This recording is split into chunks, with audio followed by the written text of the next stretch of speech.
You know, second chances are most often a blessing, but they can also be a call to action. The question is, are you the tree or are you the gardener? It's Monday morning, y'all. Here we go. Hey, good Monday morning, everybody, and wherever you are, I truly hope your week is getting off to a great start. Welcome back to the Man Cave. And if you probably could tell from the opening that even though technically it's spring on the calendar, it is still a little chilly around here, let me tell you. Well, today I want to tell you about a friend of mine, Mark Eastman. Now, Mark has been in the construction business for over 30 years, but twice a week, every week, he will post a blog on his site, solutionbuilding.net. And just this past week, Mark wrote a piece that I think is very timely and important about spring, gardening, and second chances. And I decided I just wanted to share it with you. This is what you call a guest post. So listen to this. The title of his piece is Take Advantage of Second Chances Because There Are a Limited Amount. Ain't that the truth? The subtitle is Produce Some Fruit So That You're Not Cut Down. All right, well, it's spring, and if you garden, it's time to get to work, which reminds me of an interesting story about an old man who lived with his son, and he loved planting in the garden, and it was time to dig up the garden to plant potatoes, and the old man was counting on his son's help to do the work of digging. Unfortunately, the son was in jail at the time, so the old man wrote a letter to his son and told him how sad he was that he, the son, wouldn't be able to dig up the garden and plant potatoes this year. So the son wrote him back and told him, don't dig up the garden. That's where I hid the guns. So the next morning, of course, the police showed up and dug up the whole garden looking for the guns. Didn't find any.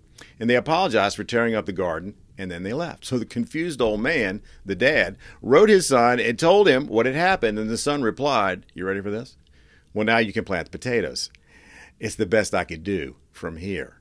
And the message here was the son figured out a way to help his father, even though he wasn't there. Well, there's another interesting story, this time from the Bible, Luke chapter 13, verses 6 through 9, where Jesus tells the parable of the man who went out to his vineyard to pick figs from his fig tree. But the tree didn't have any fruit on it. So he told the gardener, for 3 years I have come looking for figs on this tree, and I haven't found any yet. I want you to chop it down. Why should it take up space?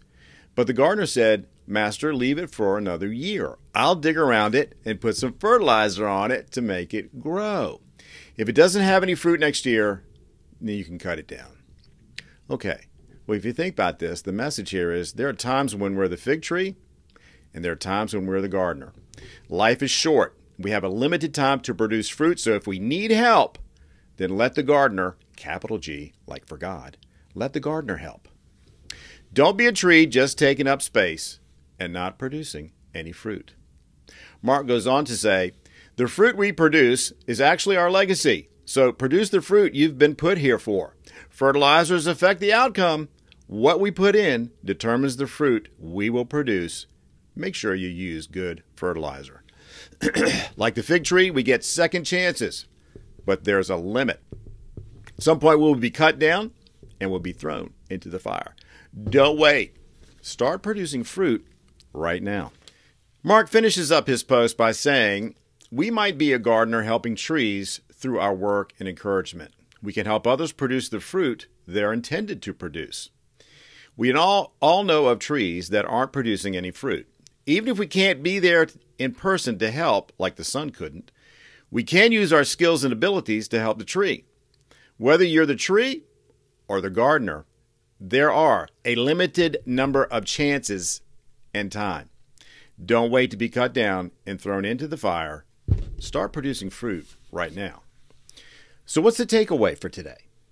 Well, there's actually any number of takeaways for today, but I'm going to focus on just two. And here's the first one. You know, as a person of faith, you have multiple opportunities each and every day to be a spiritual gardener of sorts, don't you? And how do you do that? Well, you do it by adding fertilizer to those who need it. And it could be as simple as saying to someone, you know, I hope you have a great day. The bottom line, be the gardener. Second thing, if you're a tree that's not bearing fruit, if you're just taking up space, you're not living the life that God intended. Now, it's okay because we've all been there at some point in our lives. So what do you do to start bearing fruit again? Well, here's step one. Seek out a gardener named Jesus, and he's just waiting for us to come to him and ask for the right fertilizer. All right, friends and neighbors, that's a wrap for today. As always, I pray that the Lord of peace himself will give you peace at all times and in every way. The Lord be with all of you. Until next time, stay strong, keep the faith. We'll see you then.